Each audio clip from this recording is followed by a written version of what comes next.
I live in this small town with its charms and problems. Until recently, our town was entirely white, which meant locals had outdated views they expressed openly.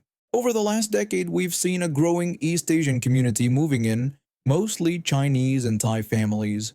This has upset what I call the I was born here, you know, brigade. My daily routine is simple. Every day I take my dog, SP, for a walk. We stop by this small kiosk near the park run by this kind Thai couple. They love SP and always save treats for him.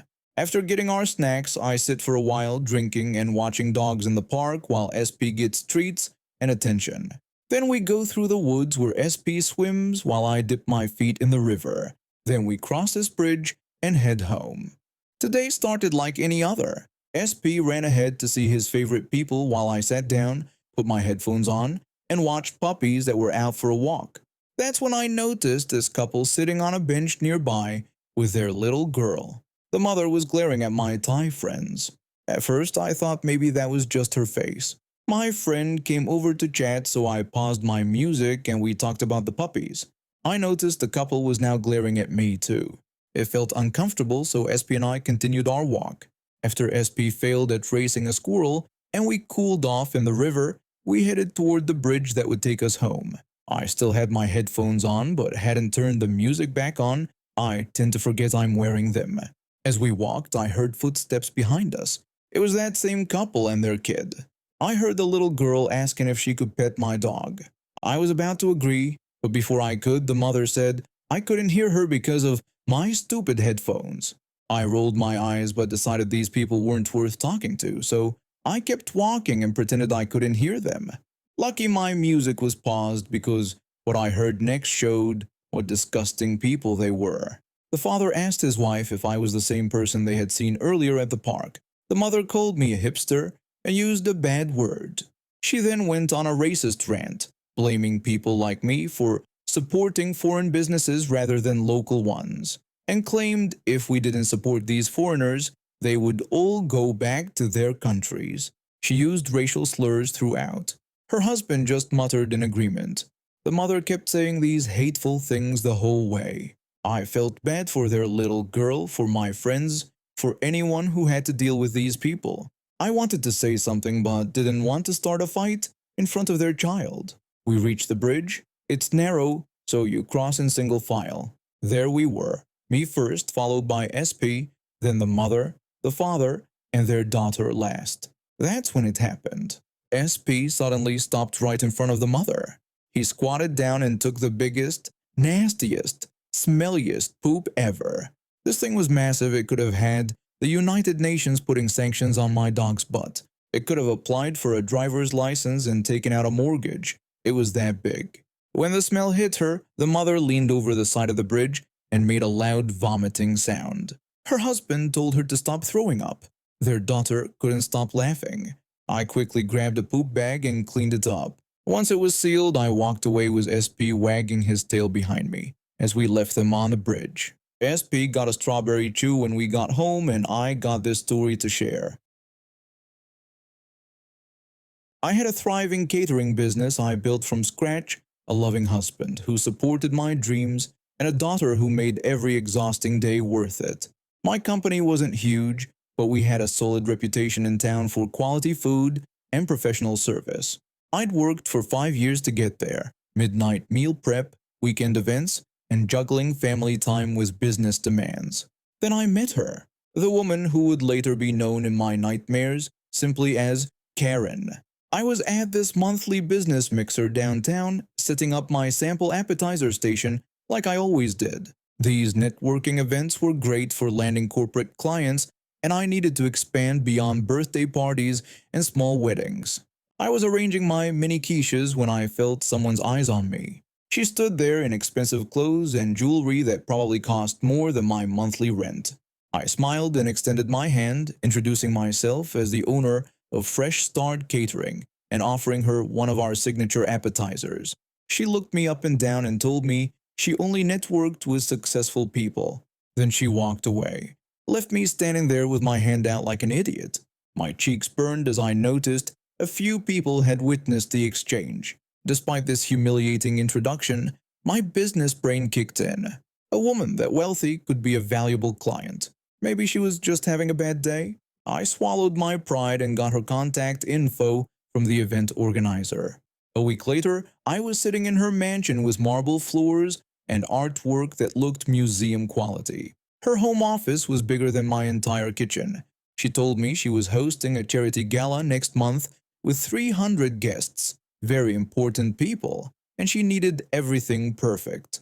I tried to explain that I understood and brought some sample menus based on the season, but she interrupted me. She wanted fresh strawberries and figs for the appetizer display. When I pointed out it was January and those items would be out of season, suggesting we could substitute with something else, she said that she didn't care about the cost. She told me to just make it happen because money was no object.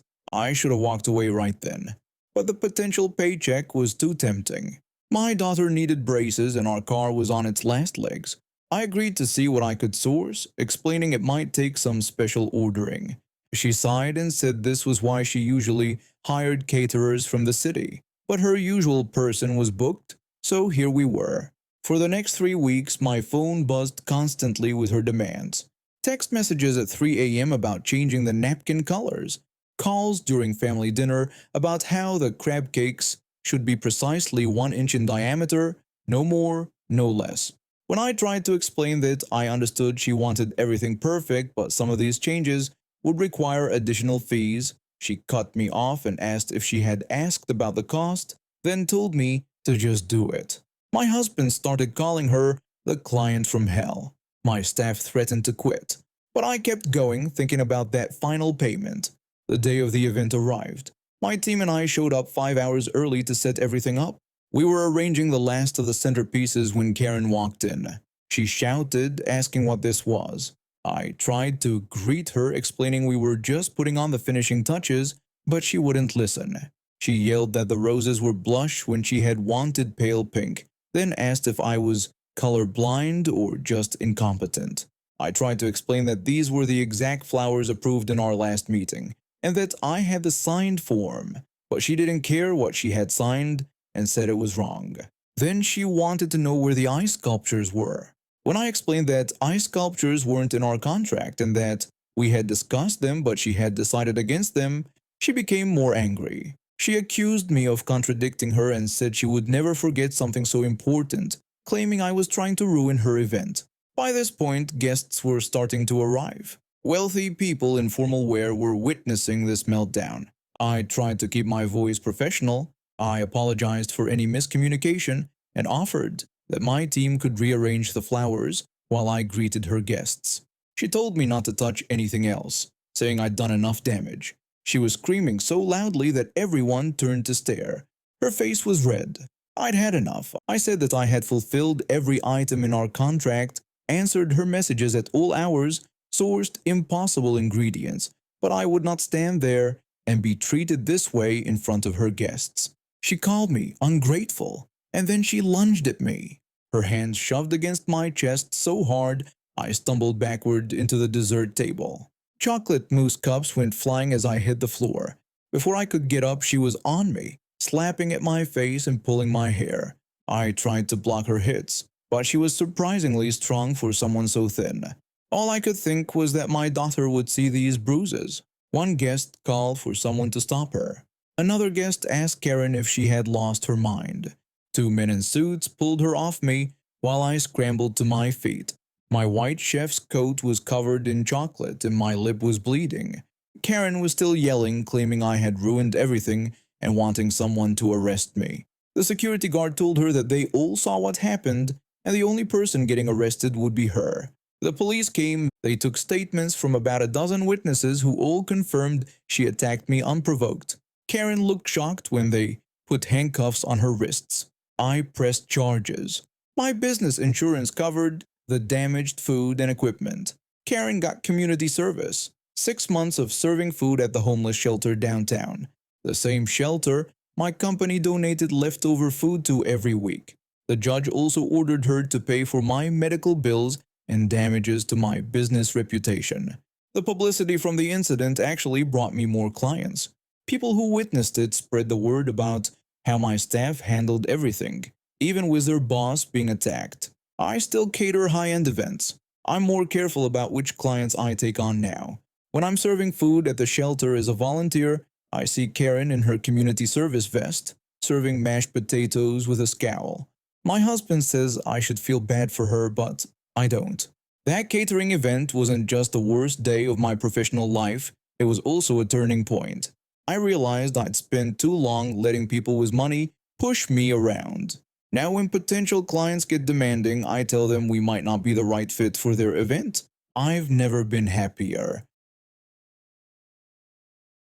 I was 14 when my life changed during the summer of 1988. Until then, I'd been a good kid, smart, and responsible. But during a one-week trip to another state, I made a stupid mistake. While trying to impress some kids I'd met, I got involved in theft and property damage. Nothing major, about $100 worth, but enough to get the police involved. This was out of character for me, and I was sorry for what I'd done. When my parents found out, they weren't just angry but disappointed, which felt worse. Their punishment was fair. I had to pay back double the damage, meaning I needed a job. My mom told me to go to our local convenience store and ask for work. The store owner needed a stock clerk and hired me at minimum wage, $3.35 an hour. The schedule worked well, Saturdays and Sundays from 11 to 6, plus Tuesday nights. The store had a sub shop on one end and the convenience store on the other, with storage, walk-in coolers, and the main desk in the middle. 3 cashiers worked there, Amy, Betty, and Charlie. Amy was in her 50s and worked most shifts. Betty and Charlie, both in their 30s, were always nice to everyone, but Amy was different. I kept working through summer, fall, and winter. My hours increased to include Wednesday nights. During my first 6 months, the owner fired 3 other stock clerks for theft. I never thought about stealing. The owner let me have sodas and candy whenever I wanted. Just 2 rules: don't touch the beer and don't steal. I love the round beef jerky from the glass jar and Orangina soda. The job was simple: keep coolers stocked, sweep and mop floors, help customers. Tuesdays were delivery days, so I'd price everything, rotate stock, and organize inventory. Though stocking cigarettes was the cashier's job, I helped by bringing the cartons they needed. I did what was asked without complaint. I was always on time. My mom had a rule about my paychecks: half to spend, half to save. My bank account kept growing. My mom worked in town where she knew everyone. If I stepped out of line, she'd hear about it before I got home. This kept me honest. One day, Mom came home from work looking serious. She told me what her friend saw at the store. Her friend was shopping when Amy, who didn't know she was connected to us, was smoking with her friend. Amy said she would show her friend something funny. She yelled for me to come to the front. I ran up right away. Amy told me to sweep the parking lot even though it was drizzling. I put on my coat, grabbed the broom, and did it while Amy and her friend laughed. Mom's friend went straight to tell my mom. Mom also heard from someone else that Amy had said other mean things about me. Amy was nasty, a yeller who slammed things and talked rudely about others. She wore heels that made a loud clomp clomp sound throughout the store. I was stunned when Mom told me. I was a good kid. No one knew about my trouble with the police, which was cleared up. I played sports, got good grades, and had friends. Why would an adult treat me this way? Mom asked what I wanted to do. I told her I couldn't work there anymore. Mom told me to get on my bike and tell the owner I was quitting and explain why. So I did. The owner looked shocked when I explained. I also mentioned my grades were suffering because I worked late. I'd ride my bike home but would be too wired to sleep. My parents would be in bed, so I'd stay up until 1 a.m. watching TV. Then I'd wake at 5:45 a.m. to shower before my brothers and catch the 7:15 a.m. bus. The owner surprised me. He offered a raise to $4.25 an hour, said I could do homework at the desk, reduced my tasks to just stocking and cleaning, helping customers, and told me I didn't have to do what Amy told me anymore. I accepted. When I told my parents, They were happy. Mom made my favorite dinner. Dad shook my hand. $4.25 an hour was a big deal then. A week later, I worked with Amy again. It was quiet, and I had finished homework and most tasks except floor cleaning. I heard her yelling from the front. I didn't move or respond. Then I heard her heels coming my way. My back was to the door as I sat at the desk. She stood in the doorway and yelled, asking why I hadn't responded when she'd been calling and what I was doing. My knees shook. I slowly turned around, made eye contact, and told her that the owner said I didn't need to do what she told me anymore. I turned back around and pretended to read. The silence felt heavy. She walked back to the front counter faster this time. The desk phone dinged and I knew she was calling the owner. I heard yelling from the front, then a loud bang as she hung up. I waited for her to come back, but she never did. I finished my shift and left when she did. I rode my bike home quickly. Amy barely spoke to me for weeks after. She stopped ordering me around. Betty and Charlie became friendlier with me. They treated me like a colleague. Betty got me to tell her what happened and I learned the rest. The owner had scolded Amy. Her family stopped hanging around the store so much. Though Amy and I never made up, things got better and she wasn't rude to me again. The best part was doing homework at the store. I had hours with little to do, so I got ahead on assignments, studied, and read more. My grades improved quickly. I worked there until the end of the next summer before focusing on school, sports, and friends. It had been one of those days where everything went wrong.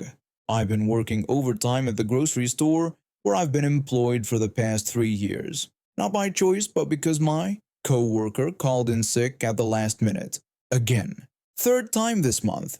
I'm not complaining about the extra money. I need it with rent going up next month.